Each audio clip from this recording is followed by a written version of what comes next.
ମୁଁ ଏବେ ଅଛି ବାଲେଶ୍ୱର ଯେ ଫୁଲାଡି ଯିବା ରାସ୍ତା ତା ପଛକୁ ଯେ ବଢେ ନୁଳିଆଜୁଳି ପୋଲ ସେଠି ଯେ କିଛି ଲୋକ ଯେ ଗତ 2 ଦିନ ହେଲା ଯେ ଏତେ ପ୍ରବଳ ମାତ୍ରାରେ ବର୍ଷା ହେଇଛି କିଛି ଲୋକ ଦେଖିପାରୁଥିବେ ତାଙ୍କର ବନ୍ୟା ପାଣିରେ ଘର ବୁଡି ଯାଇଛି। ତ ଏବେ ସେ ବହୁତ ଅସୁବିଧାର ସମ୍ମୁଖୀନ ହଉଛନ୍ତି ଦେଖିପାରୁଥିବେ ସେ କେମିତି ଏଇଠି ନଈ ପାଣି ସେ ଏଇଠି ରାନ୍ଧୁଛନ୍ତି କେତେ ଅସୁବିଧାର ସମ୍ମୁଖୀନ ହଉଛନ୍ତି ଯେହେତୁ ଆମେ ଆସନ୍ତୁ ତାଙ୍କର କଥା ହେବା। ଆଣ୍ଟି ଆପଣ ଯେ ପୂର୍ବଥର ଯେ ବର୍ଷା ହେଇଥିଲା ସେତେବେଳେ ଯେ ଏଇଟା କଣ ଆପଣଙ୍କ ଘର ବୁଡି ଯାଇଥିଲା? ଘର ବୁଡିକି ଜିନିଷ ଗୁଡା ଅଧା ଭାସିଗଲା ଆଉ ରାସ୍ତା ଉପରକୁ ତ ପାଣି ଥାଏ ଆଉ ରାତିର ପାଣି ପଡି। ଗଭର୍ଣ୍ଣମେଣ୍ଟ ତରଫରୁ କୌଣସି ପ୍ରକାର ଫେସିଲିଟି ମିଳିଛି ଯେହେତୁ ପୂର୍ବଥର ବି ଏମିତି ବର୍ଷାରେ ପାଣି ଭର୍ତ୍ତି ହେଇକି ବୁଡି ଯାଇଥିଲା ତ ଗଭର୍ଣ୍ଣମେଣ୍ଟ ତରଫରୁ କୌଣସି ଫେସିଲିଟି ମିଳିଛି ଆପଣଙ୍କୁ?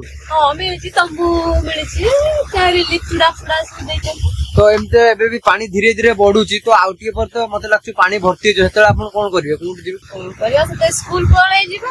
ସ୍କୁଲ ପଳେଇବେ।